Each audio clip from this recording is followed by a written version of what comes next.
KPY Bala அண்ணா எல்லாருக்குமே தெரிஞ்சவர். எனக்குமே அவரு காமெடியனாவும் இப்ப ரீசெண்டா வந்து பாத்தீங்கன்னா படம் பண்ணி ஒரு ஹீரோவாவும் பார்த்திருக்கேன். ஆனா சோசியல் மீடியாலையும் பார்த்தேன், இப்போ வந்து அவர் வந்து ஒரு ஃப்ராடு, அது இல்லாம ஒரு ரவுடி கும்பலுக்கான ஒரு தலைவன் அப்படின்னு சொல்ல அவர்கிட்ட கொஞ்சம் எச்சரிக்கையாவே இருக்கணும் அப்படின்ற மாதிரி பார்த்திருந்தேன். நானும் அதை ஷாக் ஆயிட்டேன். ஆனா அவரு பண்ண ஒரு நிறைய நன்மைகள்லாம் நிறைய பேருக்கு தெரியல. ஆனா இப்ப அவரு ஃப்ராடும் பண்ணல. இப்ப ஒருத்தர் வீட்டுல சாப்பாடு இல்ல, அந்த சாப்பாட அவரு மூலியமா கடவுளா அவர் கொண்டு போய் அந்த இடத்துல சேர்க்கிறாரு. அதுவே உன்னால கொடுக்க முடியாம அவர் இதெல்லாம் பண்ணி நல்ல பேர் எடுக்கிறாரு அப்படின்றதுக்காக நீங்க எல்லாம் அவரை பத்தி நிறைய தப்பா சொல்லிட்டு இருக்கீங்க. ஏங்க, இப்போ அவர் ஆம்புலன்ஸ் எடுத்துட்டு வந்திருக்காரு, இதை எடுத்துட்டு வந்திருக்காரு, அவர் பின்னாடி பினாமி இருக்காங்க அப்படின்னு சொல்லிட்டு நிறைய பேர் சொல்றீங்க.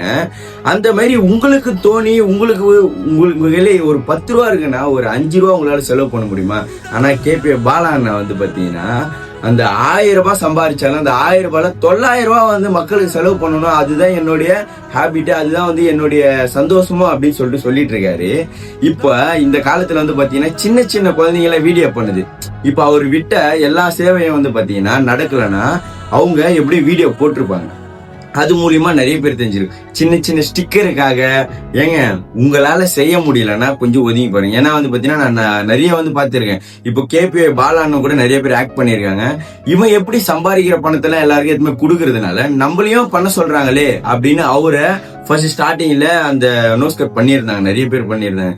ஏன்னா கேபிஒய் பாலா அண்ணா வந்து பாத்தீங்கன்னா எல்லாருக்குமே தெரிஞ்சிருக்கும், அவரு நல்ல மிடில் கிளாஸ் ஃபேமிலில இருந்து வந்தவர். ஆனா அவர் வந்து நல்ல வெல் செட்டில்டா இப்ப இருந்திருக்கலாம். அவரோட இன்கம் வந்து பாத்தீங்கன்னா மந்த்லி அவர் 10 லட்ச ரூபாயில இருந்து 20 லட்ச ரூபாய் வரை வாங்குற அளவுக்கு இருக்காரு. அப்போ ஒரு 9 லட்ச ரூபா ஒரு மாசத்துக்கு செலவு பண்ண மாட்டாரா? 1 லட்ச ரூபா அவருக்கு தேவை இல்லையா? அந்த மாதிரி அவரு செலவு பண்ணிட்டு இருக்காரு. உன்னால பண்ண முடியலையா? இந்த வீடியோ முன்னாடி உட்காந்துட்டு அவரை பத்தி தப்பா பேசிட்டு இந்த மாதிரி பொழப்பெல்லாம் யாரும் வச்சுக்காதீங்க. கேபிஒய் பாலானாக்கு ஒரு டீமே இருக்கு. எல்லா பசங்க தமிழ்நாட்டுல இருந்து எக்கச்சக்கமான பசங்க இருக்காங்க. யாரெல்லாம் நீங்க கேபிஒய் பாலான சப்போர்ட் பண்றீங்களோ அவரை பத்தி ஒரு கமெண்ட் நீங்க கமெண்ட்ல பண்ணுங்க.